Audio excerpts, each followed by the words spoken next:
Okay, we're going to get started. And today we're going to talk more about our proposal and actually drafting and writing. And a couple people have sent me drafts and given me feedback or asked for feedback. And I've sent some, and I've also sent example model texts.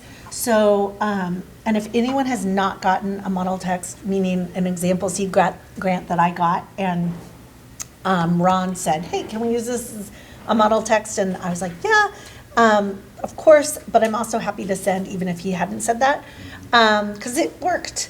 So just to get a sense, when I started writing grants, the main thing is that it's like a really different genre than our scholarly writing. And it's a little bit more like, it's this like brings up so much trauma and anxiety for me, but thinking about writing the personal statement for tenure, where you're writing about your work, but for an audience that doesn't know anything about your discipline, like that's what you want to think about in grant writing. So if you're writing with an assumption that people know what you do and what area you're in, especially if you're out of the humanities but doing humanities work, if that makes sense, like you're in a unit that maybe isn't defined in that way, but the work you does crosses, then you really want to spend some time making clear what you do. And I think I've gotten really good at that. It's kind of like almost like a proposal writing is like how-to writing instead of theoretical and conceptual. And you have a little bit of that, but you really want to make sure it's like a recipe for what this project is, why it matters, who it's for, what it's going to do, how it's going to grow, how you're going to disseminate it, that kind of thing. So today the workshop is thinking about proposal development and our next steps. Last week we talked about grant budgets, and we started thinking about our budget templates, and Courtney has received emails from a bunch of you asking and getting questions, but you can continue and don't feel like you're behind if you've been busy and haven't gotten that, because Courtney's here. She's happy to help. Dr. Josh Coleman is here in the room with us, and he's going to share. He's been really successful with grant writing and fellowship writing, and so he's going to share some tips and suggestions. And then we're going to work on making a writing plan. Some of you already have drafts written, so the plan might be, how am I going to revise this and really get it so it's turned in? Some of us have not started yet. It doesn't matter where you're at. We're going to just move forward. And then we're going to have some time to write today. So that's what we're going to do. Before we introduce Josh, we're going to do a little writing check-in. So we're just going to take 3 minutes to think about, kind of to just get back into the project and what have you accomplished so far in your thinking, and what are your next steps for this project?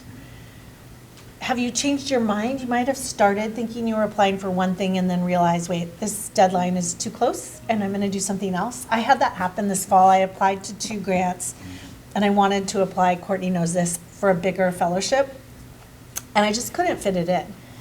And I beat myself up a little bit about it, but I was like, you know what? I can do that next year. And the work that I'm doing is a long-term project, so wherever I'm at will be a place where I still need help, and money is always needed. So I think that's also part of grant writing. You can't make every deadline. You can't write every grant. And to start with the low-hanging fruit. And even if that means like you miss the November 4th deadline for the Humanities Institute, hi, come on in. You can do that same deadline next year. It's not going away.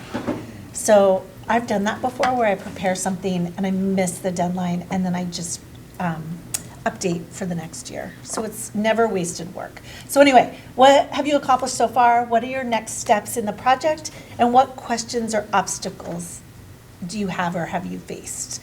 So let's just spend a few minutes right now writing, and we'll come back together in just 3 minutes.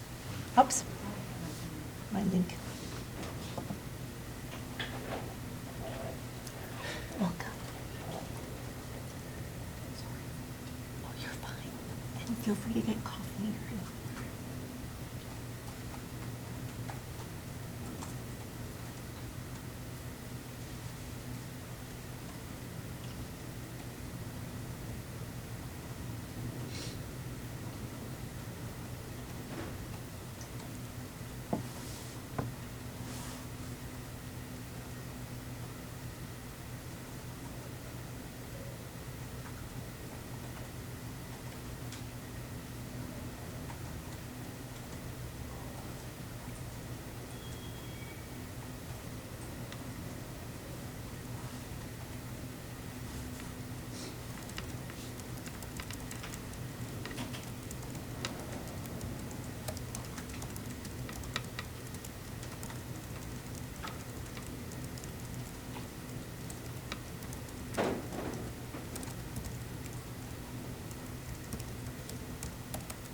Okay, we're going to take one more minute.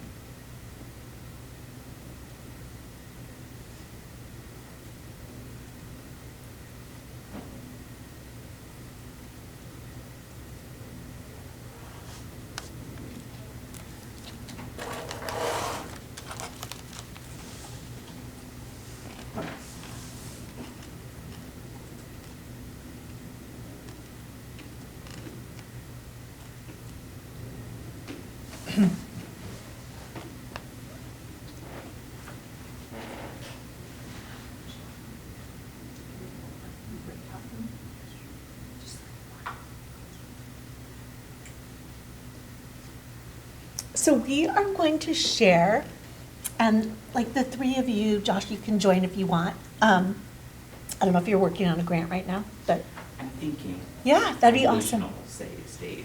Yeah, that's kind of where I'm at. But if you guys will get together and share for a few minutes just where you're at and what your goals are and any questions. And then those on Zoom, we're going to put you in a breakout room so you guys can share. And Courtney, you'll go with them if that's cool. And we'll come back in just a few minutes. Go for it.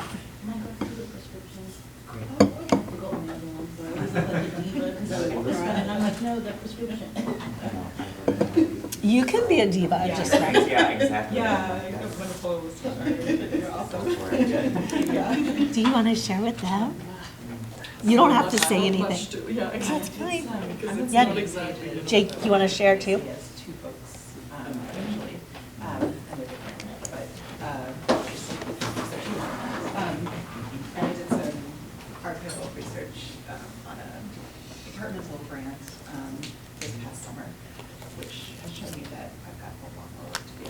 And so I need to be able to go back to the UK to visit a couple more archives, and I need to be able to just take a lot of time to research and type. And so those are the main things right now. I don't know, we're kind of summarizing that, right? That, yeah. And any obstacles? I think the main obstacle is just the amount of research that I have to do. But like access to archives, I found was pretty good because if you're at the associate professor level, you know, then they just assume that you know what you're doing, you're going to be responsible. Yeah. So I was able to get a first draft in my grant proposal, but I want to signature in the institute, and then I was able to connect with both professors from here to kind of see if that would go through. So that's like I was so happy because the deadline is before, so like I stayed up all night. The obstacles is that I wanted to do a course buyout, but the school were like, no, because the grant doesn't cover it. It doesn't cover it, so. they're like, But you can do an FA. What's the method? An FA is, instead of a course buyout, you hire someone to teach the one class for you, and it's the cost of that. Instead, That's what in my obstacle thing, when I was like brainstorming, I was like, well, a teaching assistant. I could yeah, hire- Courtney can give you the language Okay. and the amount. Okay, Your unit may not go for it, but you can find out. yeah, Cheaper, presumably. yeah. So, but then the interesting thing is, I had to get creative when I was like, okay, if I still have to teach all my courses, what will I do? And so my next step is I'm really going to work with an instructional designer for my courses next semester to really get them like this. And I've always heard of like Yellow Day, but I've never used it, which is, you know, it grades itself. And, you know, I was a little bit, oh, that's so awful, but I'm like, no, I actually need to get some stuff done. So what are the tools and techniques that I can use so that those two classes I have next semester are kind of just easier. So that was a good thing. And my next steps is the proposal that I've done is too long. So it's just like, I already cut it down, but like, you know, you have to get your description to like 1,000 words, and it's a really good exercise, right? Where you have to do that, but like, which part of this is fluff? And just get rid of that, so that's my next step. And then, yeah, I'm working on a postdoc fellowship application for the Wolf Center for the Humanities on Truth. I completed the first full draft and then one revision.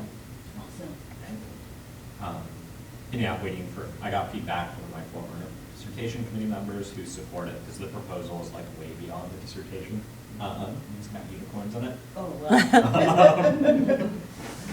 wow. And yeah, I also saw some feedback from Mark. I hope to hear back soon. And yeah, next steps, complete a final revision that better articulates the state's proposed art history with the unicorn art that I'm dealing with. And better contextualizes the work of the artist. Because yeah, I'm struggling with the 1,000-word limit too, because I've beyond filled that, and the advice from dissertation committee member Hannah was definitely like contextualize the work that Zach, the artist I collaborated with, is doing, and do a sort of compare and contrast with similarly historically engaged, like speculative, fictive, fabulous. And the challenge, which is a good thing. I found out this week I got an interview for a teaching position in environmental studies at the University of Mississippi. That's very different from this. Yay! What I proposed is different. Okay. So I'm like, Oh. gotta be okay. Gemini mind about it. Okay. But congratulations. Yeah, that's Yeah, that's amazing. right. Thank you. Oh, I'm sorry, I'm just an outsider observer. Outside, So, you also write grants, Richard. I'm hoping to apply for the ancestor Josh is like, grant, Oh, wow. next year, so I'm still just like Josh in the ideation phase, kind of undergoing a project right now with the National Academy of Education on data science curriculum development, and I forget what the other prompts were, but thank you for including me Yeah. in this space, and it's nice to hear other people's perspectives and where they're at in their journeys, so. I'm a little bit of an outsider too. I'm not a researcher. I coordinate the partnership between a French university and the European Alliance and ASU. And so I'm here to learn to support researchers better so that we can submit and collaborate more. Yeah. That's So, awesome. Yeah, I'm looking at some possibilities of grants. So NSF, for instance, is very US. But we have other possibilities, and I'm looking at ways. It's more at this stage. I have a number of calls that are open. It's finding people and matching them on both sides of the Atlantic. And we want to work together. And most of these grants allow for travels to write an article together, things like that. So that's what I'm looking at. So I'm trying to learn how you think about your projects to see how. And is it like a whole broad variety of subjects, or is it humanities? It's everything. Okay. Yeah. So I'm working not. Are we muted in this room now? no? Everyone's in a breakout room. Okay, they're all coming back now. Okay. Okay. Sorry to interrupt No, you. no problem at all. Yeah, it's definitely this history. So I hope you all had a chance to share. I just rudely interrupted our conversation in the room. I hope you guys weren't rudely interrupted. It's always weird going from in-person and online and juggle, but I hope everyone's getting a chance to share and talk. It's wonderful to just hear people's interests and what they're working toward. I also love hearing, like Josh just said, I have some things in mind, and I also think it's really important to sometimes it's just helpful to percolate. I often, hiking is where I get the most writing done, actually. So half the year it's too hot to hike, but I'm often during the hiking part of the year, coming up with so many ideas that I can work on. You can't do it all at once. But I think that's important too, that sometimes there isn't a fit for a grant, especially in the humanities, it can be hard and so taking time to really search and wait for the right deadline and find a good fit, and that's okay. So I want to introduce our featured guest in the room, Dr. Josh Coleman, and he is a new faculty member in the Department of English here, and I'm so excited. He's a colleague in our research area in English education.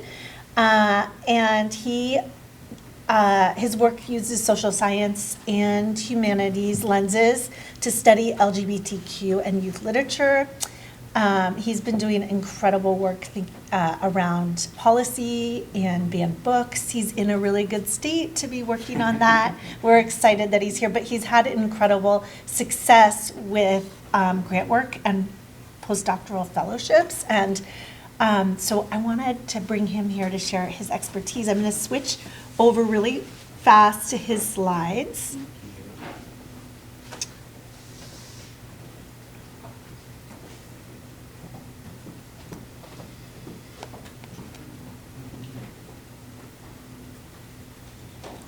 Question is desktop. 1 second.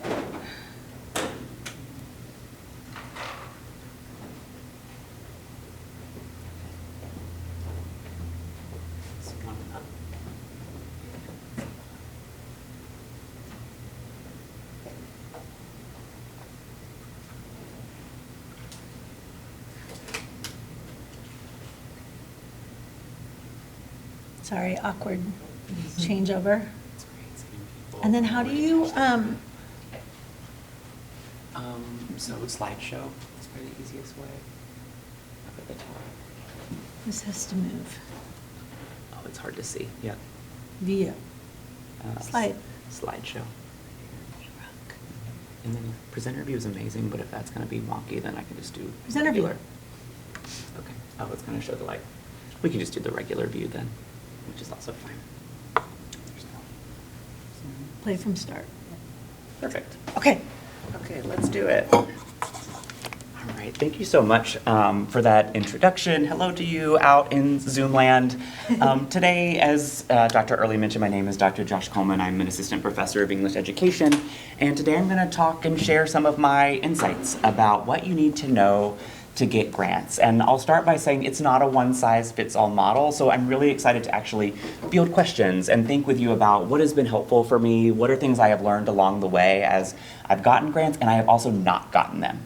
Right, so in a second I'm going to show you a really nice slide where it looks like I've gotten a lot of money and I've never had an obstacle in my life. That's not the case.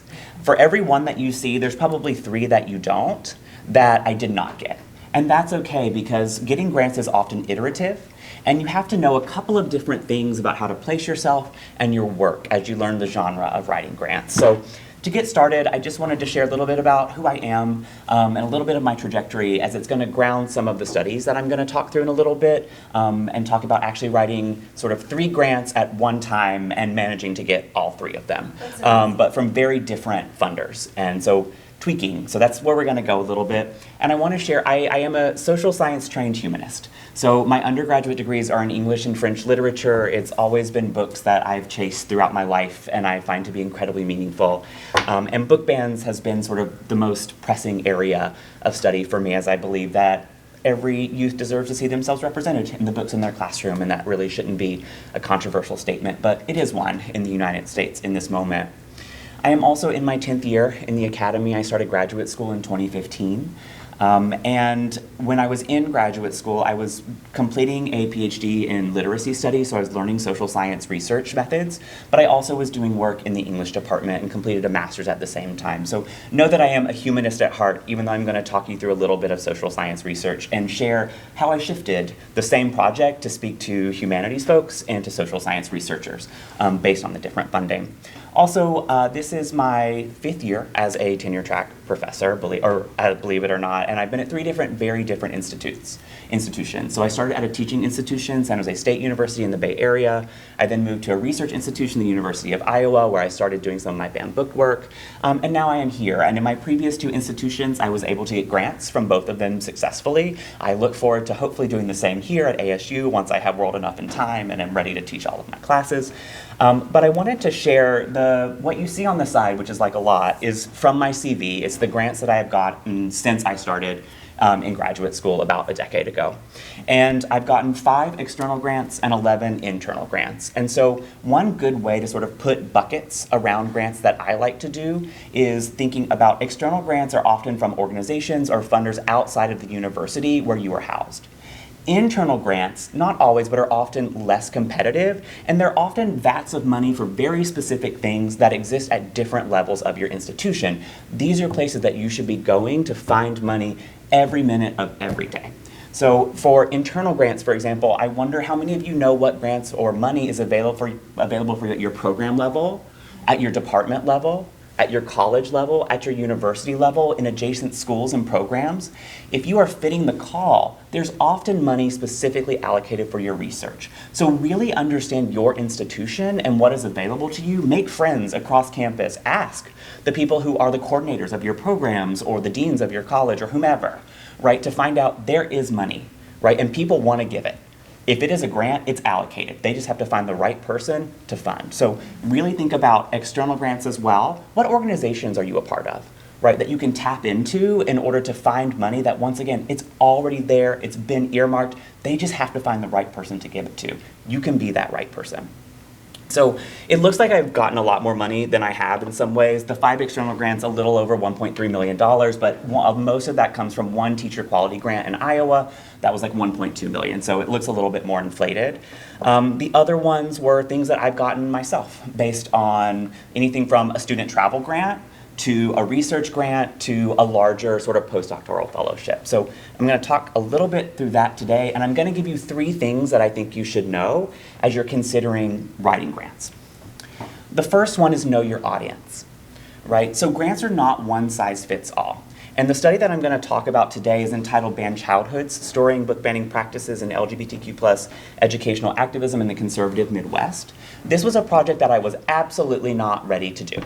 And it was my first year in Iowa. I was absolutely ill-prepared. I thought, oh, I'll write this grant in a year, once I know the place better and I have a greater sense of things. But I was pulled into a program for this particular grant, which I'll talk about a little bit more, from the National Academy of Education. And it was like, we are going to support you. We're going to bring you and have senior scholars look at your work. And I said, okay, well, we're old enough in time. I'm going to write the dang thing, and we'll see where it goes. And if I don't get it, I have something to work on for next year, so no problem.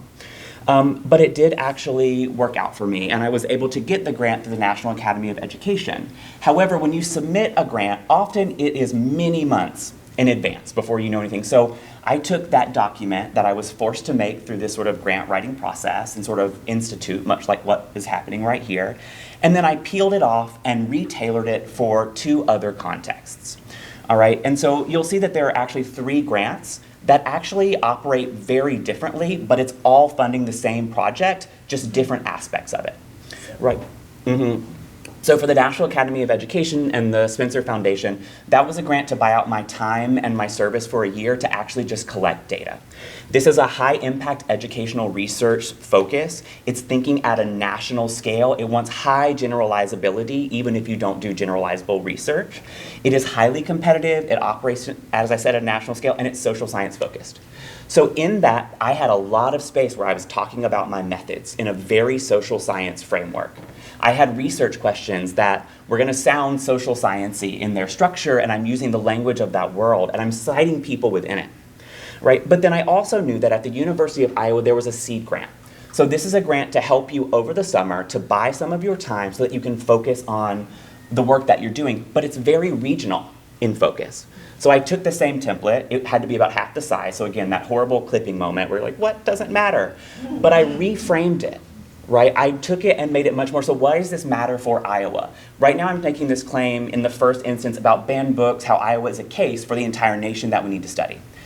In the next one, I zoomed in. Iowa, what can we learn about the nature of book banning today as it's shaped by the regional practices of this location? So I reframed it. I cited people that people in Iowa knew. I connected with local places in very overt ways. I reshaped my research questions, and my outcomes were about how is this going to impact students in Iowa City where I work, right? It felt very local. It also, the money was coming from the School of Education. So I was very focused on a clear educational outcome for students in a very specific location in Iowa. That was the seed grant. The last one, which is going to get us most in the humanities world, was the Children's Literature Assembly of the National Council of Teachers of English. This is very much about Kids Lit, sort of broadly construed. It's moderately competitive, so folks from across the country, but it's a pretty small vat of people who are doing this sort of research. It's national in scale, and it is very much humanities. So all of that time I spent with all those methods, boom, I moved it out, and I switched it to talking about the analytical frames I was going to use to read across texts, right? So in my larger project, I'm talking with librarians and teachers across the site. But in this project, I'm looking at the texts that are most banned, because I knew that was something that humanities folks are a little bit more interested in, and I'm changing how much of the methods I'm putting forward, right? So I say all of this to say, you can write one grant and you can tool it off to hit multiple different audiences when you reframe, when you shape your research questions a little bit different, and when you target your outcomes to the audience you want to speak to. So one thing I can't emphasize enough is know your audience. Know what they care about. Know who they cite and want to see represented, and know who they're trying to speak to broadly, right? Knowing those things and tweaking them in the way that you're writing your grant will make a huge difference in the outcomes for yourself. So next, know the moment. Once you know your audience and you know the moment that's going on, one of the things that was helpful for my grant, though it was personally devastating, is that I knew book bans were on the rise. When I was writing the grant in 2022, Florida's Don't Say Gay bill was a huge topic of conversation. And I realized that I needed to be what I call like a little bit of a fortune teller, right? You need to see about 6 months, 9 months into the future. In some ways, you're making a guess, right? Sometimes you're gonna miss, that's okay. But what do you think is going to be sitting on people's hearts and minds when that committee gathers and tries to figure out, who do we wanna give this money to? There's there's many wonderful projects, and we have this much money. If you can hit the moment in a very specific and particular way by sort of projecting into the future, you will be more likely to hit that grant because it feels really important and salient when all of the work that is put forward matters, right? Which one in this moment feels most impactful?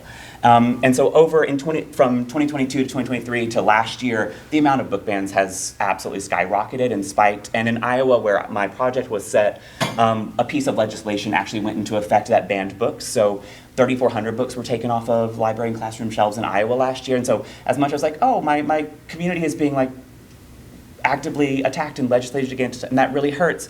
Oh, I also might get this grant because, right, like it's hitting something that matters and it sits. So if you can sort of project a little bit into the future of 6 months or 9 months when that committee is gathering, it'll make a difference, right, for how they choose your work versus somebody else's, because you know that moment. And I have to ask a question. So that the 6 to 9 months, because I think in the future, but that is a very specific time of saying, but the future with respect to when those people are gathering, rather than my kind of conceptions of the future. You know? Yeah, no, I for me it's like, oh, I know this committee, they meet the same time every single year, and I knew people who had gotten the grant. They're like, yeah, they meet in I don't remember, like May 19th almost every year, give or take a week. And I'm like, okay. Right, and so I saw that book bans were rising. I was like, oh, actually it's gonna be something that they're actually thinking and talking about already that makes my work feel more important when there's 450 applicants for 25 slots, and they're all good projects that matter and could be funded, right? So when do they meet and just literally sit around such that there's this sort of sense of importance to your work, right? Such that I need to fund this right now. It's not because it doesn't matter, it's because right now this is the problem, and I hate problem framing, I do. But often for grant funders, they need to feel like yours is the work that is needed in this moment. Absolutely, to solve a problem.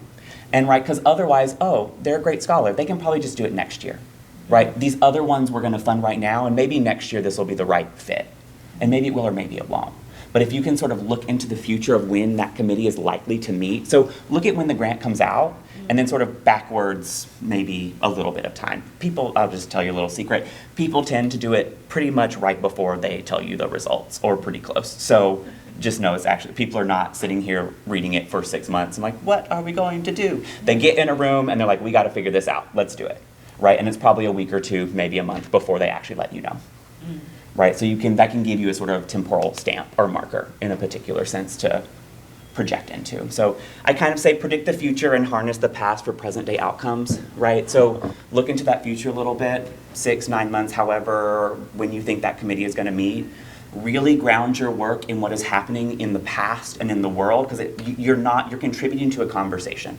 Right? As an academic, you are drawing from so many resources and thinkers that have preceded you. How do you build on them, particularly for the audience, so that they know, oh, this person knows our world, right? They're going to keep contributing to our world. So you want to show that, so ground your work in some sort of history.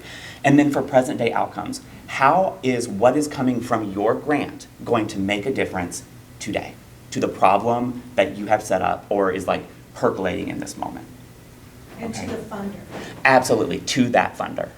Correct, yeah. The way I'm talking about children's literature for the Children's Literature Assembly was very different from like a very school-based outcome for the University of Iowa versus a more generalized, well, what do we know about book bans and regional context for like a larger educational venue like the National Academy of Education?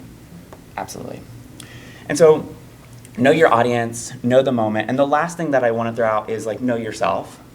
I applied for a similar grant from the National Academy of Education when I was doing my dissertation. I didn't even get through the first round, right? And I say that because I had tried to contort my project and myself in ways that I thought the funding body wanted. Whenever I went to do the postdoctoral fellowship, I had some examples, and I was on a meeting where he was like, oh no, we want something that is doable. You have 1 year. We are buying your time for 1 year so that you can do a project. And we want to know that it matters to you and that it is doable in that time frame, right? 1 year, that's it.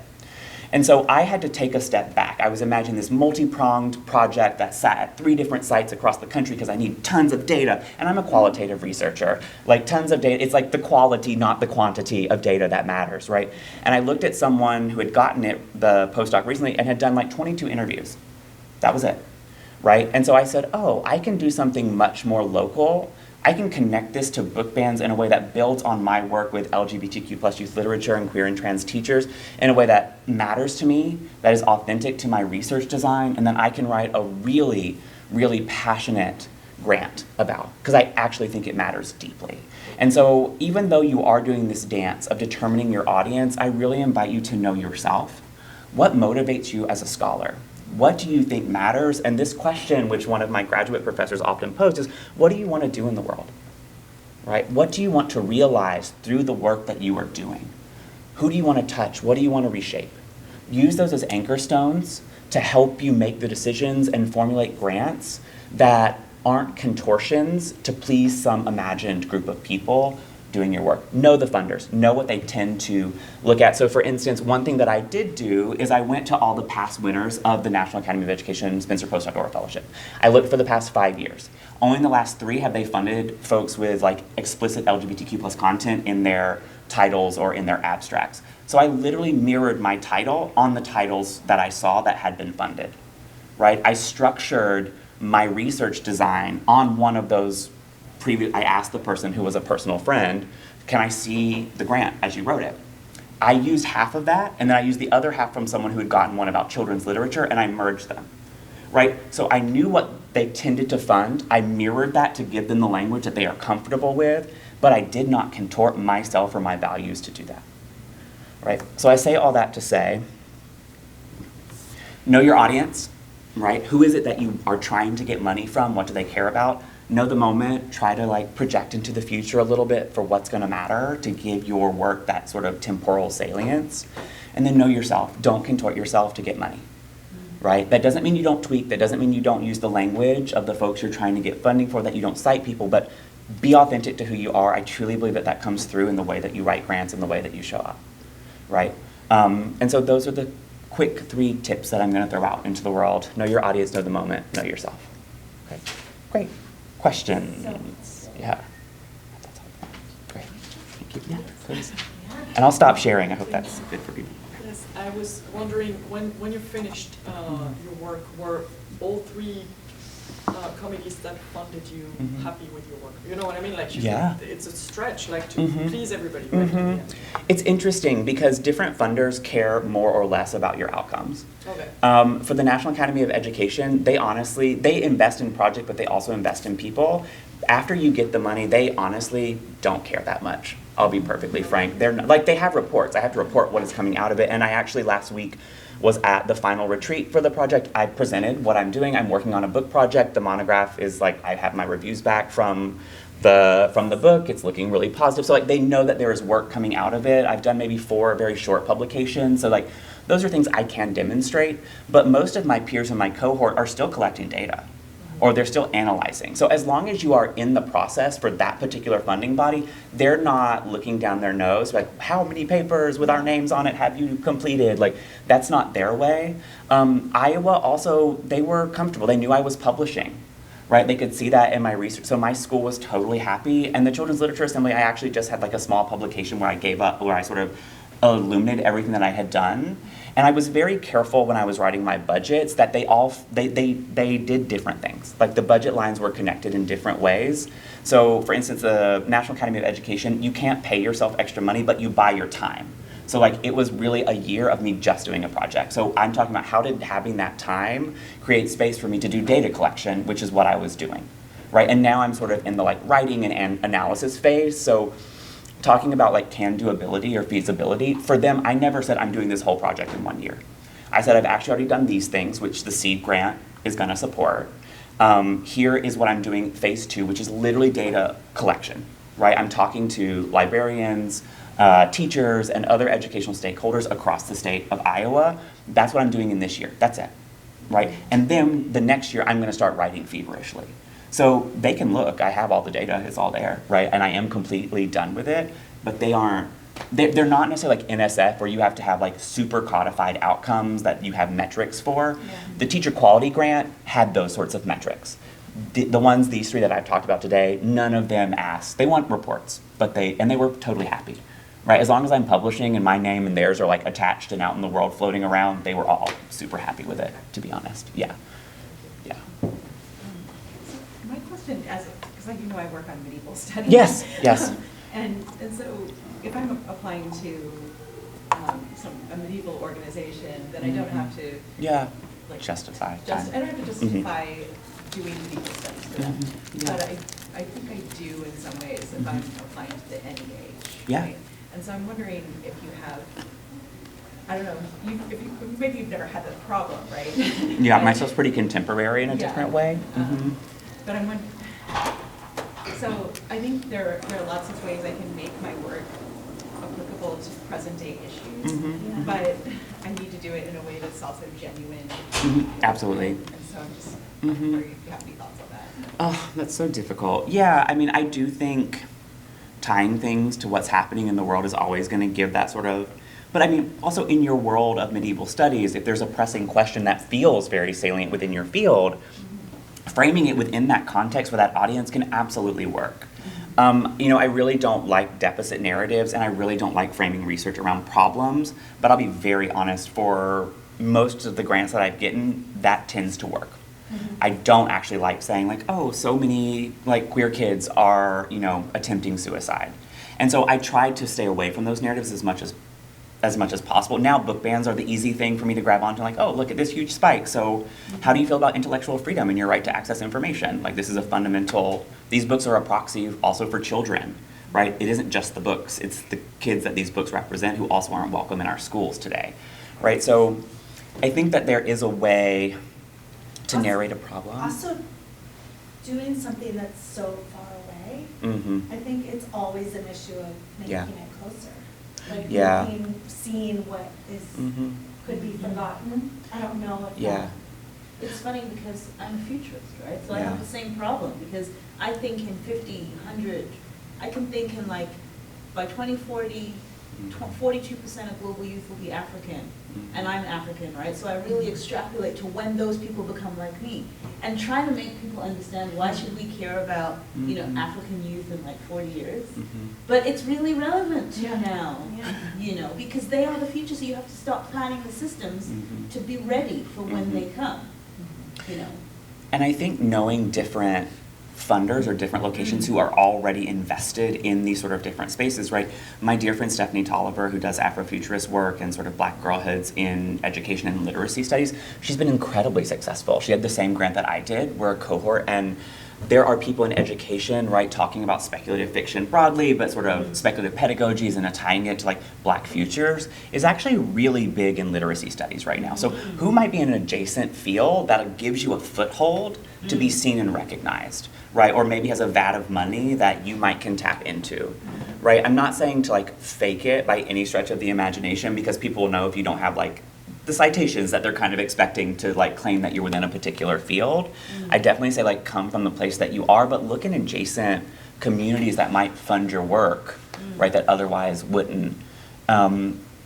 Heather, back to your question, for me it's always like I'm a theorist and I love like critical theory broadly, so I always feel like that gives me a leg into changing up temporalities or showing the value of work. And I'm sure you can, I'm like, I'm not really like an environmental humanities person, but it's so present and it is woven into the ways that I think about books and literature, right? And so as long as it doesn't feel inauthentic to who I am, I'm willing to explore the possibility of how it might anchor my work in a different way. So I don't know if theory would afford you a particular, or like, and I think people are also really interested in connection to local and space in ways that they haven't in the past. And so I never thought I would do a policy implementation study in Iowa, but there I was, right? It sort of fell in my lap and I kind of didn't have a choice in some ways. I went kicking and screaming. I didn't love education policy, but here we are because I couldn't actually teach queer books in schools anymore because they weren't allowed. So my research agenda had to change. It just had to. So I don't know if there's some flexibility in that might speak to medievalists in different ways. Or even if it's necessary, if insularly that community is like, we love this thing. Like, we want more maps. We want more secret gardens. We want more whatever it is, right? But I definitely play into that, right? Like, what's sitting on people's minds? Yeah. What are they already talking about in the field and are excited about? Yeah. Yeah, no contortion, but Thank you connections. so much. Oh, yeah. One more question. And I think my question is a little bit more programmatic Sure. as to the conditions that go around writing a Yeah. grant. Mhm. How do you organize your time for writing this? Because Mhm. writing a grant and writing a paper are very different monsters. Mhm. And also, how do you think and choose who reads your grant Mhm. for submission? Mhm. And how do you sort of decide, oh, I like this idea, I'm gonna keep it, I'm gonna drop this Mhm. one, and you know, like that's Yeah. an iterative process Mhm. of. Who's already gotten the grant you want? Who's already gotten it? Yeah.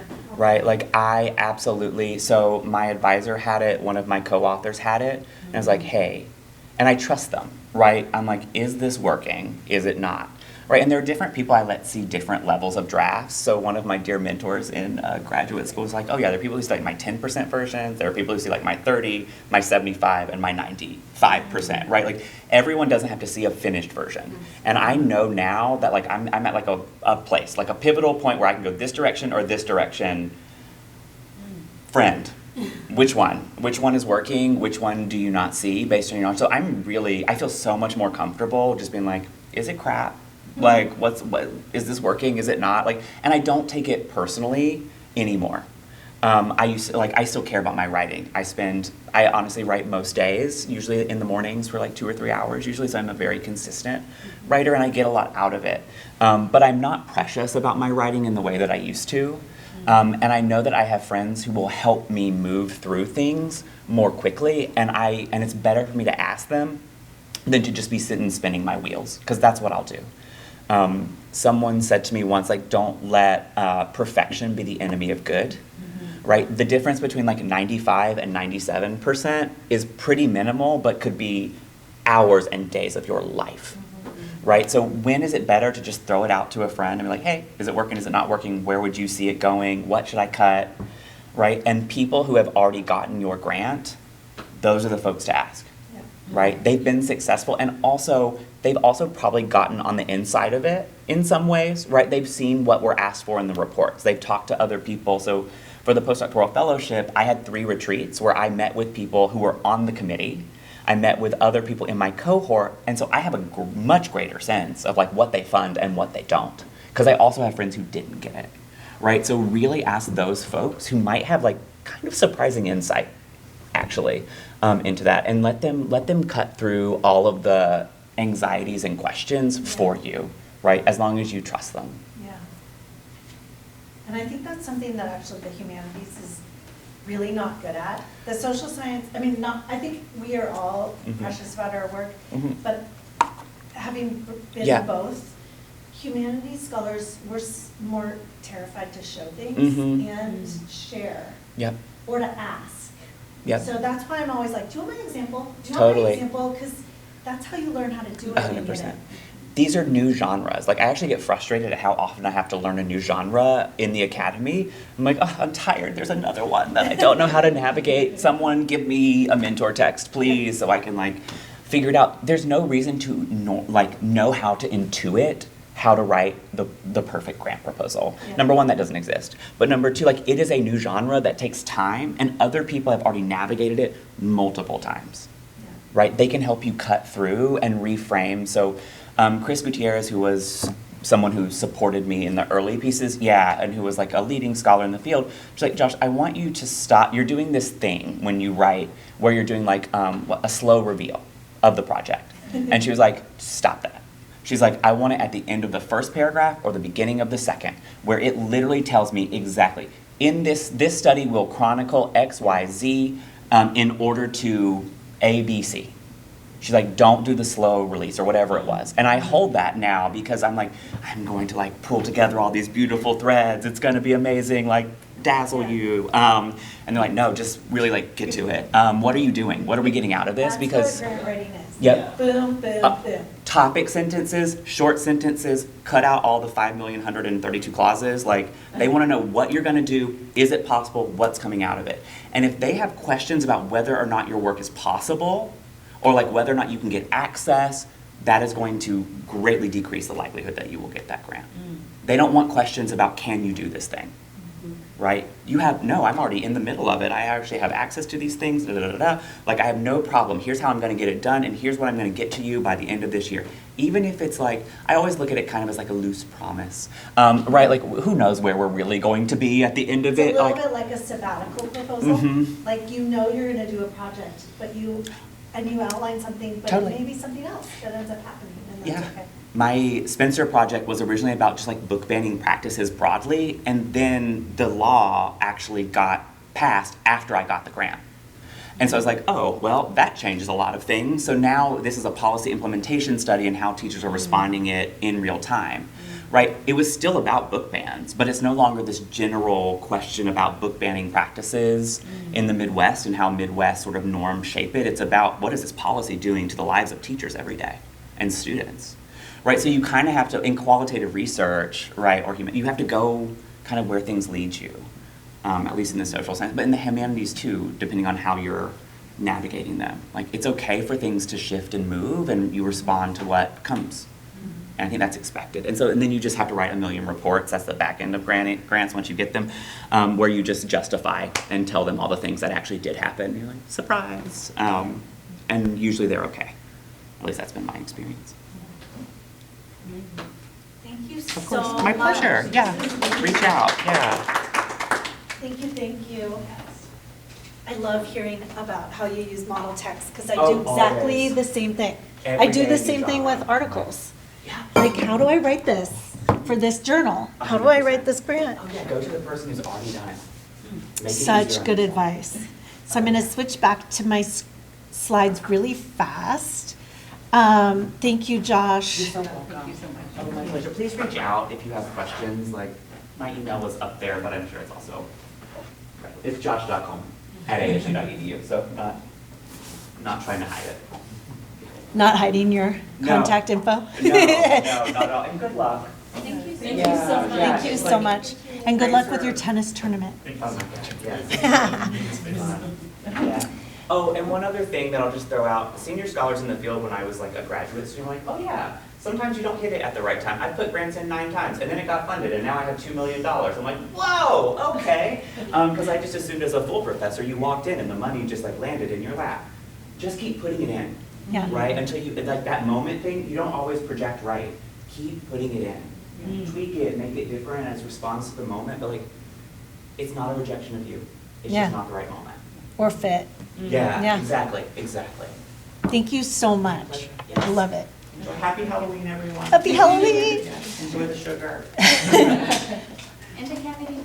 And the cavities. Absolutely. So we are going to move on to talking about sort of tangible, concrete, pragmatic things about next steps for writing. We're going to talk about to-do lists and how to create them. Like, how do you take this thing that may feel kind of overwhelming and you don't really have time for and make it, break it down? Am I sharing screen? Oh, I need to share my screen. just because I'm looking at it doesn't mean you see it. So here we go. So we're going to talk about narrative writing, budget and budget narrative we talked about last week, but we'll talk a little bit more about that. Supplementary materials, bios, and letters of support. These here are the package that most grants and fellowships ask for. With, the to-do list is your own, but you need a narrative, you usually need an abstract. And then the budget and budget narrative come next. And there's sometimes supplementary materials, there's often a timeline. Funders want to know when you're going to do what. Just like Josh said, like, is this feasible? Is this possible? Can I do it? And just like I wrote dissertation fellowships and got funding, I did the same thing Josh did. I applied for a bunch and I got all of them just because I think what I was doing was really timely at the time. And I could really spell out what I was doing and when. They wanted to know, are you going to finish and defend this, and will this funding help you? All grants are like that. So having a clear sense of what's going on. And then your bio, who are you? How is this work connected to the discipline you're in and the school you're in?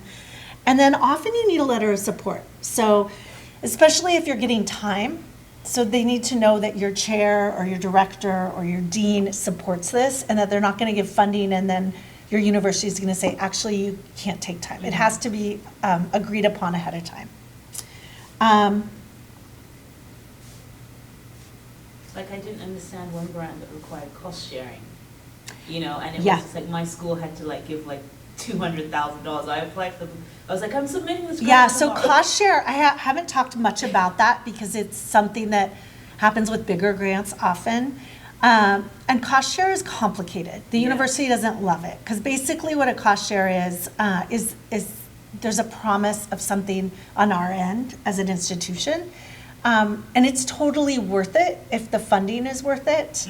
And if it's done in a smart way. I had a huge grant I applied for. It was like a $2 million education grant with a team. And it was a ridiculous cost share. And ASU actually stepped up. But I was surprised. The work was worth it, I think, to ASU because it was educationally focused. But it's hard. Cost share is hard to figure out. That's something what Courtney helps with and OCAD and kind of above my pay grade to figure out because I don't know how that all works. Yeah. Which is good to know. There's people there to help with that. I added this. As a whole, ASU frowns upon cost share. What'd you say, Courtney? As a whole, ASU frowns upon cost share. Yeah, because it costs the university money for you to get the grant, and all grants cost the university money, even when you're making money. Does that make sense? So it's even on top of that. The other thing with cost share that's complicated is it's like a promise to an outside funder, and we don't know that outside funder, right? It's like too many people making promises. It's hard. Yeah. So this is a really random picture, but this is actually the reality. The next slide I'm going to show you is fancier, and I was like, I want to show you the reality before the fancy. This is how I wake up most days. I have fancy little piece of paper, and I make a list of what I'm going to do. And the very top is crossed out, meet Brian Grant. So that's when I was working on the MLA grant, and we met a couple times a week to work on that together. And then I had to write a letter, and I had to write reviews for a journal. You know the list, but and you'll see budget. I worked on the budget for the grant, and I met Brian for the grant. So when I'm working on a grant, I break it down every day. Every other day, I think of a task that needs to do next. If I have my narrative, I don't plan to write the whole narrative in one day. I take one chunk of it and write it, and then the next chunk, and then the next chunk. So it's tangible steps, and then I cross off, and it makes me feel very happy at the end of the day to have my little messy writing list crossed off. It usually also has like folding laundry or random tasks, like life tasks besides work. So that's how I get my life done, and it usually looks like this. This is why I didn't want to show This is not how it usually looks, but this is also what it can look like when you have a big, huge grant. This is a big grant that I applied for. Actually, is this, Courtney, the NEH checklist? Yes, this is a sample from an NEH. Okay, so I'm going to show you in another slide in a few minutes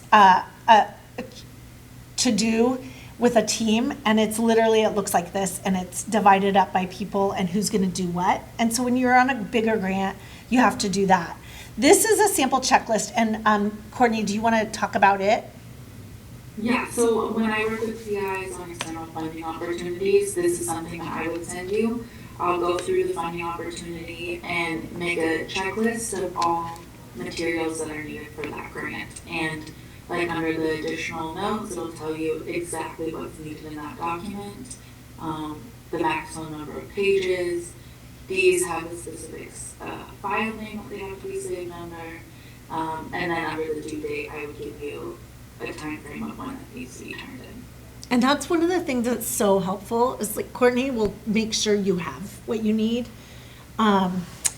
So, you know, here you have the narrative, the work plan, resumes. That's always something, I didn't have that on the earlier list, your resume. Or sometimes it's a shortened resume, which I find really frustrating because what do you put on a short resume? Like, I find it's so hard. We spend our whole careers trying to build long CVs, and then they usually ask for something really short. So that's also a new genre. And so this one is what a sample narrative show will look like. This one is for that same NEH opportunity, but then I will go through the narrative, what's required, and give you the specifics of what they're looking for in that narrative, and then link it back to the review criteria that they will be using. So this can become your checklist. So what do you work on first? I usually work on the budget first and send my like wish list to Courtney, and then she starts working her magic, and then I go to the narrative. And in this case, I think I would start with the project overview because it's one paragraph, and I can cross that off my little flowery list in one day, and it helps me with the larger narrative because I have an overview thought through in my mind. So I create a writing timeline based on the due date, move backwards from the due date. I usually try to get what I'm doing in 5 to 7 days before the due date. And that gives Courtney or whoever I'm working with time to work their magic and move things up the line and get approvals, and also to help me tweak things that I haven't figured out or that I left out, or numbers that aren't quite right. So one of the things that you want to do is start with the deadline, internal and external, and work backwards, and then work on the budget, as I've said, and then make your asks. If you know you need letters of support, you don't have to write your grant before you ask for the letter. So I wrote this, I wrote an internal grant over the summer, and I knew I had to get director support. So the day I started writing the grant, I wrote to my director, my chair, and just said, I'm writing this grant. If I get it, I'm going to have a course release. The grant will pay for the FA. Will you support? Here's the idea of what I'm doing in 2 sentences. And then she wrote the letter, and I had it. I also wrote to the business office and let them know that I was doing this. They don't do the pre-award work. Courtney helps with that, but it helps them to know I'm applying for something and that if I get it, there's funding coming through. And then I often ask them questions like what would make sense and what's easier for you to process. Because I've learned that making their lives easy makes my life easy as well. And then I write, and I break it down just like I was talking about. And then I send it to people, just like Josh was saying, my trusted people. And I revise based on feedback. I also have gotten good, and we're going to do this next week, at kind of using a checklist of things to help me revise. And then I submit and wait to get approvals, and I usually bug Courtney a few times. Is it ready? Is it ready? And then she'll finally say it's ready. We have all the approvals, and then we submit. So here's an example of a timeline. Do not think that I had this written out ahead of time, because I'm not that organized. I wish I was that person. But I ended up to prepare this for today for you, going back in my email and retracing time based on my communication so that you could see what I did. So the grant was due October 16th. I heard about it August 20th. My dean wrote to me and said, Jeffrey wrote and said, hey, what do you think about this? Because I'm doing a project with him on recruitment. And I was like, oh, I think I had mentioned this before, but I don't really do things with MLA, even though I'm an English professor. I am more of a social science in the humanities person. And I've always thought MLA is like scary. I don't know how to even approach, but this grant was perfect for the project we're working on. So I immediately signed up to attend an information session. If there are information sessions, go to them. They'll basically tell you what they're looking for. You get that inside view. Often information sessions, and this one did, had people who had just been funded the previous year. So I listened to them. I took notes. I looked at the titles, just like Josh said. I used those as model texts. And I basically learned who's the audience, what are they looking for, and how can I shape the work we want to do to fit this audience. Then the next week, or a couple weeks later, September 9th, I emailed Courtney to set up a meeting so that I could work with the grant. I had sent her, I think on August 22nd, I attended the information session, but I also wrote to Courtney and to Lorinda, our BOM, our business officer, and to my chair and said I'm applying for these so that they knew. And then I started working with Courtney and sending her my wish list, and I sent her the grant link so she could do her magic. And she started working on the pages to make it official that this was going to be in the system. Then Brian and I met on the 9th and started working on the grant. We went over the eligibility requirements to see what we could do and not. We set up a Google Doc with the headings. We literally took the requirements of the grant and put it in the Google Doc. And then we broke down our tasks. Brian, do this, just do this. Brian, do this, just do this. And then we started with our headings and to-dos. We couldn't completely divide and go forward and do because we had to talk through things and think through things before. Then we met, and that you saw on the list that I crossed off. We had meetings and we met and we looked at the Google Doc together and literally co-wrote for a couple hours each of those meetings. And then as it got closer to the deadline, we met with Courtney to go over the budget. And Courtney had some really specific suggestions. Like we didn't know what the price, I think it was, Courtney, do you remember, like an FA? I don't know, we needed help because we didn't know what things cost. And I think I wanted to pay for gift cards for incentive and awards for the project. Yeah, and both those things can be complicated. You basically, this grant wanted, you're allowed to give prizes because we're holding an event for students for recruitment, but the university frowns upon, you can't get gift cards. So I really wanted to get changing hands gift cards, books, and I couldn't. And so I had to deal with that and find other ways of surprises and gifts. So we talked about that. Courtney also got us up to the actual grant amount because we had under budgeted. You want to actually budget for the amount. If you're getting 8,000, don't ask for 7,500. Go for 8,000, and Courtney can help you with that. And then we submitted it actually a week early, and a week early, which was great. It gave Courtney enough time. It gave everyone enough time, and then the approvals went through, and we submitted on the 9th. It actually only took one day to get the approvals. We sent on the 8th, and then the next day we sent it. So that is an example of a grant. This was a short grant. It's not a ton of money.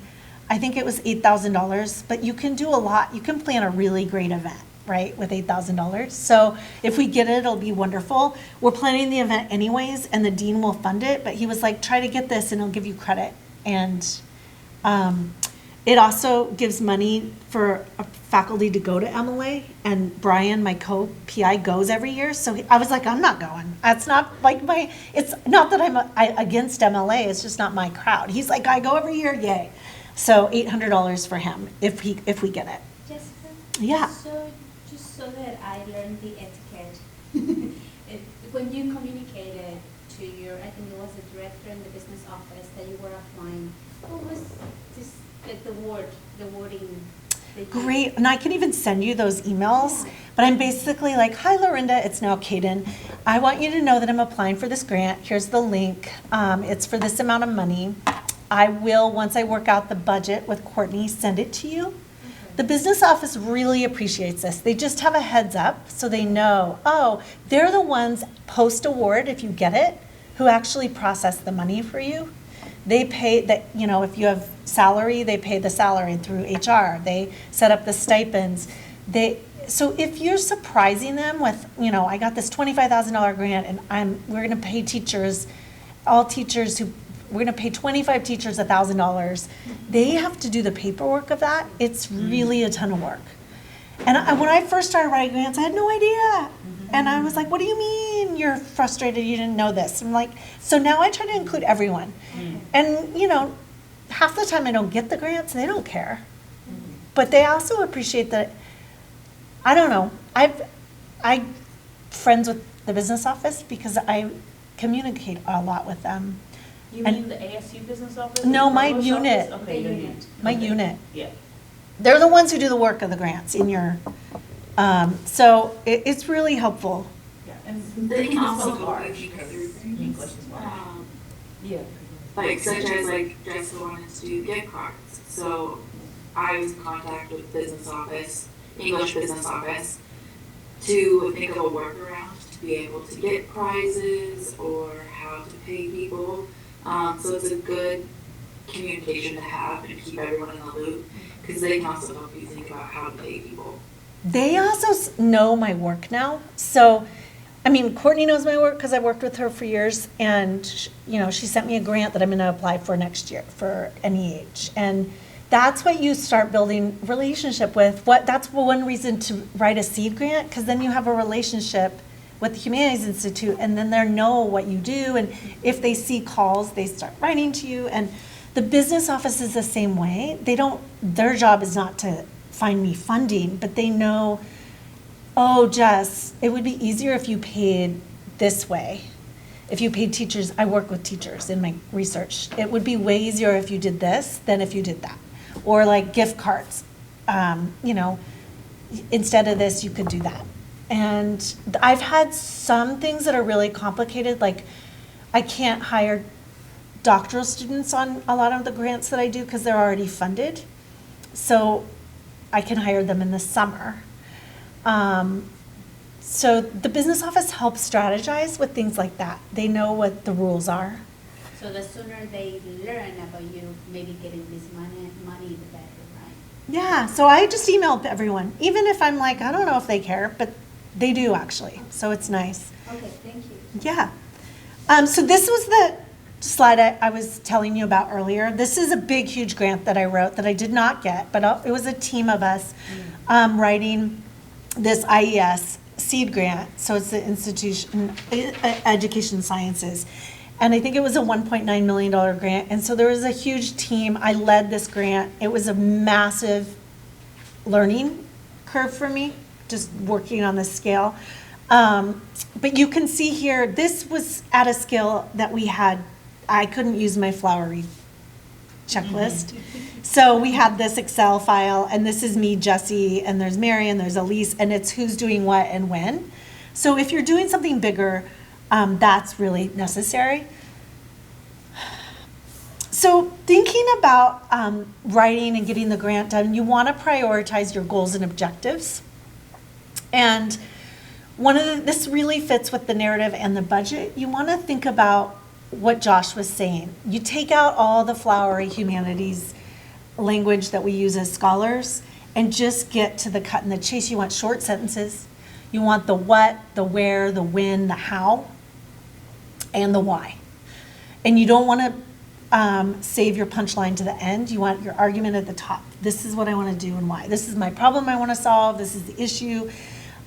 You also want to think about what are your must-haves. And this is a slide that I found from another funding resource, I have the source cited up at top, and the links. I'm going to share all these slides, but you want to think about what are the must-haves, and that's why I start with the budget. Like, what's actually feasible with this funding source? And I do exactly what Josh did. So I wrote 3 grants this fall, or 2 grants this fall. Both were for the same project. And I sliced and diced and tweaked for the different funding sources. What are the should-haves but not essentials? What are the could-haves, nice-to-haves? And then what are the won't-haves, their little values? So you really want to think about that. And also know, well, I can't do everything with this grant, but this might help me get started. The other thing I used to think is I couldn't be total, this sounds bad, but it's honest. Like if I'd already started a project, I felt like I couldn't say that to the funder, but I've completely changed that. And now I'm like, oh, I have this big project and I'm gonna just write for the start of this project for this funding source. Like I need to go to the archives. I need to gather data. I need to figure out the legislation. And then the second stage I'm in now, I've written funding for my analysis stage because I need time and I need software. So that's something I've learned over time to do. You also have a rubric from the beginning. So you're not shooting blindly in the dark when you're writing. Most funding sources tell you exactly how they're going to assess your grant. So you always want to write with that in mind and think about, and this is an example for the grant that I just wrote and submitted using that timeline I shared. This is an example of the criteria, and I looked at this with Brian constantly as we were writing. So they're looking at intellectual merit. That's not the floofy language. It's the soundness of the proposed approach. Is it possible? Is it framed well? What are the likelihood that the project will improve the experiences of intended audiences? So how are you helping in some way, whether it's your field moving forward, whether it's teachers that I work with and students, whether it's getting access to banned books like Josh is talking about. The impact matters. And then the feasibility is huge. Is this actually realistic? I've reviewed sabbatical proposals for the Budget and Personnel Committee, and you get proposals sometimes and you're like, there's actually no way this person could do this. We ask them to revise. They still get their sabbatical. It's no different than that. Like, you have to be able to actually do this in the time frame. And then qualifications and partnerships. So are these people that you're working with actually qualified to do the work? So is this a good fit as well with the audience? So if you're writing for the Humanities Institute, how is this connected to the humanities if you're outside of the humanities? So just reviewing all the eligibility requirements is really helpful. Also understanding, and Courtney will help you with this as well, like what's allowable. Like gift cards, I was like, that's allowable. They said prizes, but it's not allowable. Something might be allowable with the external funder that's not allowable at ASU.